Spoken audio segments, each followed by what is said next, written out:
Our family nightmare began in September of 2012. After tearfully testifying on Capitol Hill, Nagma Abedini receives hugs and hope that her family will be reunited with her husband, Saeed Abedini. Her husband, an American citizen pictured here, received an 8-year prison sentence in his native Iran. The official charge was that he was threatening Iran's national security. But the family says the real reason is because he's a Christian.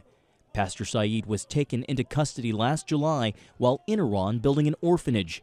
Nagma told the crowded room how difficult it was to explain why he suddenly lost contact with her and their 2 children, Rebecca, 6, and Jacob, who just turned 5 over the weekend. We didn't know where he was for a week.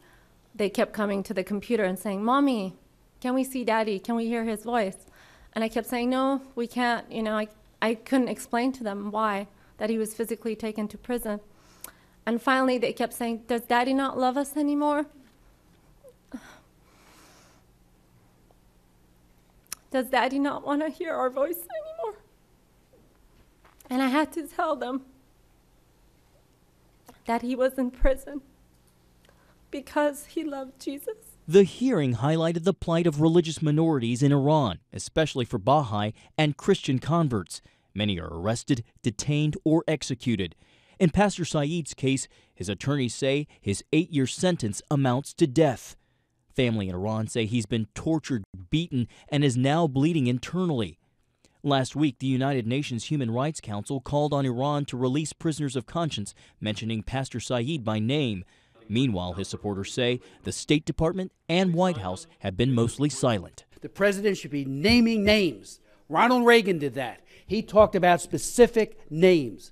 He risked superpower confrontation when he spoke about Sharansky. Abedini's attorneys think the administration's silence is a result of political sensitivities. I do believe that because he's a convert and left Islam, that has complicated the government's reaction. I think if he was a political opponent of the regime, that they would be much more outspoken. Lawmakers and human rights advocates want the administration to do more and be a forceful voice for religious freedoms throughout the world.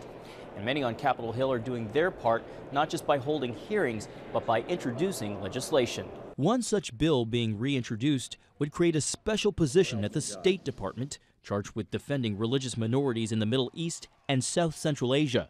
It passed in the House but was blocked in the Senate. Nagma is disappointed in the lack of response from the White House and State Department, but says she won't give up.